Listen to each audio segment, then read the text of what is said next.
सिर्फ इतना ही कहना चाहेंगे कि तथागत बुद्ध और बाबा साहब की जो वाणी है, संत रैदास की जो वाणी है, संत गाडगे महाराज की जो विचारधारा है, इस विचारधारा पर चलने की आवश्यकता है। मंच पर कह देना एक अलग बात हो जाती है, लेकिन उसे विचारों में उतारना एक अलग बात हो जाती है। हमने देखा है, बहुत सारे मंचों का साझा किया है। मैं भारतीय बौद्ध महासभा उत्तर प्रदेश पंजीकृत शाखा इकाई संत कबीरनगर का जिलाध्यक्ष हूँ, डॉक्टर वीके आजाद। तो बातें बहुत होती हैं, लेकिन जहाँ बाबा साहब की 22 प्रतिज्ञाओं की बात आती है, वहीं समाज कट जाता है। जहाँ संत गाडगे महाराज की विचारधारा की बात आती है, जब विचारधारा पर चलने की बात आती है, तो वहीं समाज कटने लगता है।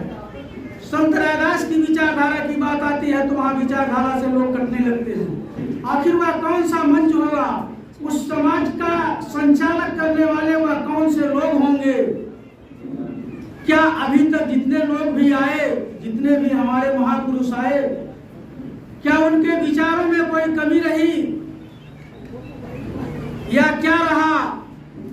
कहते हैं सन 14 अक्टूबर 1956 में बाबा साहब ने नागपुर की सरजमी पर 10 लाख लोगों ने बौद्ध धर्म की दीक्षा ली थी।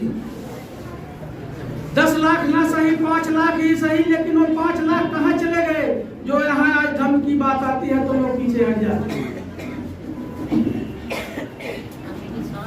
तो जरूरत आज इस चीज की है कि हमें उनके बताए हुए रास्ते पर चल करके, और सबसे महत्वपूर्ण जो भूमिका होती है हमारी उपासिकाएं जो घर की हैं, मर्द तो बोलता है बहुत, मैंने देखा है नजदीक से, मर्द बहुत ऊंची ऊंची बातें करता है, ये है वो है, मैंने बहुत नजदीक से देखा है। सर जी बुरा मत मानिएगा, ये हकीकत मैंने चल करके देखा है। लेकिन जब उनके अंदर आप घुस करके देखिए तो वही ब्रह्मा विष्णु महेश और पता चला दुनिया भर का पूजा पाठ चलता है। अच्छे लोगों की बातें बता रहा हूँ, बल्कि कम पढ़े लिखे लोगों की यथास्थिति ठीक है, लेकिन जितने आप हाई सोसाइटी में जाएंगे, अभी 2 दिन पहले मैं एक शादी कार्यक्रम में गया और बहुत अच्छे बौद्धिस्ट बनते रहे और कहते रहे कि एकदम समाज में बढ़िया स्वागत था, नाम था। लेकिन जब उनके पंडाल में मैं पहुंचा तो देखा सबसे पहले गणेश जी नजर आए। भंते जी शादी के वाहन में थे, शादी का प्रोग्राम चल रहा था। भंते जी से हमने पूछा, भंते जी ये क्या चल रहा है? उन्होंने कहा अध्यक्ष जी मैं क्या करूं, कहता तो हूँ लेकिन कोई समझ ही नहीं रहा है।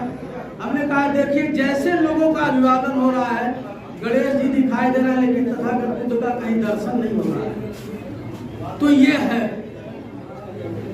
तो हमें कुछ नहीं चाहिए, हमें जरूरत यह है कि पता चला कि 5000 सियार पालने से बढ़िया है एक ठू अगर शेर रहे, वही अपनी बात को अगर दहाड़े तो सबसे अच्छा वही है। तो एक बार हम चाहेंगे भगवान बुद्ध की करुणा हो, भगवान बुद्ध की करुणा हो, बाबा साहब अमर रहें, बाबा साहब अमर रहें। तो एक बार पुनः अनुरोध करते हुए, ये हमारे बीच में जो उपासिकाएं आई हुई हैं, इस पूरे समाज जिम्मेदारी आपके कंधों पर है।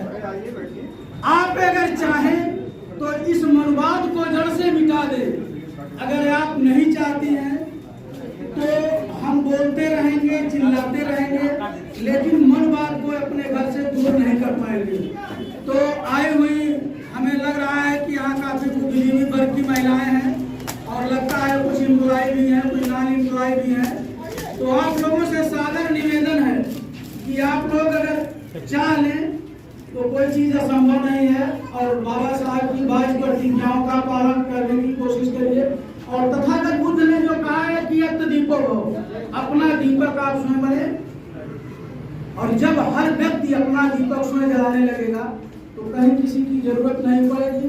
माननीय कांशीराम साहब का भी सपना पूरा होगा, बाबा साहब का भी सपना पूरा होगा, संत गाडगे महाराज का सपना पूरा होगा, सावित्रीबाई फुले का सपना पूरा होगा। लेकिन अगर हमें सपनों को पूरा करना है तो त्याग और बलिदान किसी न किसी को तो देना ही पड़ेगा। इन्हीं सब शब्दों के साथ ज्यादा कुछ न कह करके, अगर मुझसे कोई गलती हुई होगी, भूल हुई होगी, जाने अनजाने में, तो मैं आप सभी लोगों से क्षमा प्रार्थी हूँ। आप सभी लोगों को सादर जय भीम लोगों।